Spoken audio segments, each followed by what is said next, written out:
असल में वही जीवन की चाल समझता है जो सफर में धूल को गुलाल समझता है। मंजिल एक ही होती है, बस पाने के तरीके बदल जाते हैं।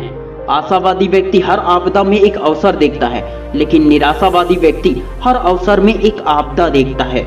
एक बहुत पुरानी कहावत है, खाली दिमाग शैतान का होता है। जब कभी इंसान खाली होता है तो उसके माइंड में कुछ न कुछ चल रहा होता है। पॉजिटिव थॉट तो बहुत कम होते हैं, लेकिन नेगेटिव थॉट भर भर के आते हैं, और यही नेगेटिव थॉट आपको कहां ले जाएंगे आपको पता भी नहीं चलेगा। कसौटियां आपको प्रबल बनाती है, दुर्बल नहीं। आप बैठे बैठे सोच रहे हैं कि मैं क्लास में टॉप कर गया, मुझे स्टेज में बुलाकर मेडल दिया जा रहा है, मेरी जॉब लग गई है, मैं बहुत अमीर आदमी बन गया। तो क्या वो सपना बैठे बैठे सच हो जाएगा, या फिर उनको सच करने के लिए आपको वो सारे काम करने होंगे जो भी जरूरी है। कुछ लोग तो अपने बारे में नहीं बल्कि दूसरों के बारे में सोचने में ही अपना वक्त बर्बाद कर देते हैं, अपनी एनर्जी बर्बाद कर देते हैं। हमेशा दूसरों की सफलता के बारे में जानने के बजाय खुद की सफलता पर ध्यान देना चाहिए।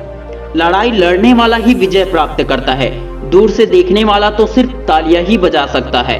आपको ऑडियंस नहीं बनना है, आपको खिलाड़ी बनना है। बंद तकदीर के ताले वही लोग खोलते हैं जिन्होंने अपने हुनर से चाबी बनाई होती है। मैं आपको एक बात बताऊं, अभी के जनरेशन में बहुत बुरी आदत हो गई है। अगर उनके पास करने के लिए कुछ भी नहीं है तो वे मोबाइल पकड़ेंगे। अब उसमें 1.5 GB डेटा तो होगा ही। यूट्यूब ओपन किया, बस स्क्रॉल किए जा रहे हैं। एक वीडियो में मजा नहीं आया तो दूसरा देखेंगे, और इसी तरह 2-4 घंटे निकल जाएंगे। अब आपकी सारी एनर्जी तो मोबाइल में चलाने में ही निकल गई। अब क्या पढ़ाई कर पाओगे? अब क्या पूरा फोकस पढ़ाई में कर पाओगे? नहीं कर पाओगे। मोबाइल तो मैं भी पकड़ता हूँ, लेकिन उसको काम के लिए यूज करता हूँ। मेरा तो काम ही मोबाइल के बगैर होता ही नहीं। किसी ने बहुत अच्छी बात कही है, मंजिल मिलेगी तू चल तो सही, राहें बनेगी तू कुछ कर तो सही। आपको क्या करना है? आपको एनी टाइम खुद को बिजी रखना है। मतलब ऐसा कोई टाइम ना हो जिसमें आपके पास करने के लिए कुछ भी ना हो। आप लोगों ने देखा ही होगा कि अक्सर वे लोग चिंतित और बीमार होते हैं जो खाली पीली रहते हैं। व्यस्त इंसान को आप हमेशा एक्टिव देखेंगे। हमेशा बिजी रहने वाला बहुत कम बीमार पड़ता है। अगर आप 9th में 80% लाए और 10th में भी 80% लाए तो इसका मतलब क्या हुआ कि आपने कुछ बड़ा करने की कोशिश नहीं की। पहले आपने जितनी मेहनत की थी उतनी ही मेहनत इस बार भी की। रुका हुआ पानी कितना भी साफ क्यों ना हो, कुछ दिनों बाद देखोगे तो वो गंदा हो जाएगा, काई जमना शुरू हो जाएगा।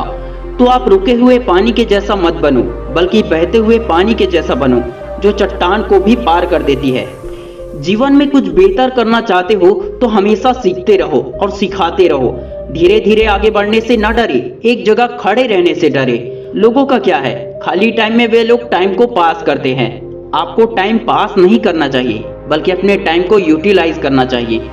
आप कुछ कर रहे हो उसके साथ भी आपको कुछ करना चाहिए। कई लोग कॉलेज के साथ साथ यूपीएससी, पीएससी कॉम्पिटिटिव एग्जाम की तैयारी करते हैं, और जैसे ही कॉलेज खत्म होती है वे किसी कॉम्पिटिटिव एग्जाम को क्रैक करके जॉब को हासिल कर लेते हैं या फिर किसी गोल को अचीव कर लेते हैं। मैं ये नहीं कह रहा कि आप बहुत सारे काम करने लग जाओ, लेकिन आप अपने टाइम का कम से कम यूज तो करो। जिंदगी इतनी भी बड़ी नहीं कि ऐसे काम करने में खत्म कर दे जिसे आप ना पसंद करते हो। जब आप स्कूल या कॉलेज से निकलोगे तो आपके हाथों में सिर्फ रिपोर्ट कार्ड या सिर्फ डिग्री नहीं होगा, उसके साथ साथ आपने जो कुछ भी सीखा है वो सभी आपकी लाइफ में काम आएगी। बिल गेट्स या एलोन मस्क या फिर अंबानी, ये लोग लगातार ग्रो क्यों कर रहे हैं? क्योंकि वे कुछ ना कुछ रोज सीख रहे हैं। आप ही सोचो, इनके पास पैसे की कमी नहीं है, सब कुछ बेशुमार है, फिर भी इन्हें सीखने या बुक पढ़ने की जरूरत क्यों है? क्योंकि वे जानते हैं कि सीखना बंद तो जीना बंद। किसी की उम्मीद बनो, ना उम्मीद तो वे खुद भी होते हैं। बिना करे भी तो पछताना है, इससे अच्छा है कि कुछ करके पछताओ। कुछ करने वाले कुछ पलों में सब कुछ कर जाते हैं, कुछ लोग पूरी जिंदगी भर कुछ भी नहीं कर पाते हैं। आपका समय सीमित है, इसलिए दूसरों की जिंदगी जीने में इसे व्यर्थ ना करो। तिनका तिनका जुड़कर घोंसला बनता है, उसी प्रकार धीरे धीरे ही सफलता मिलती है। Wish you all the best दोस्तों।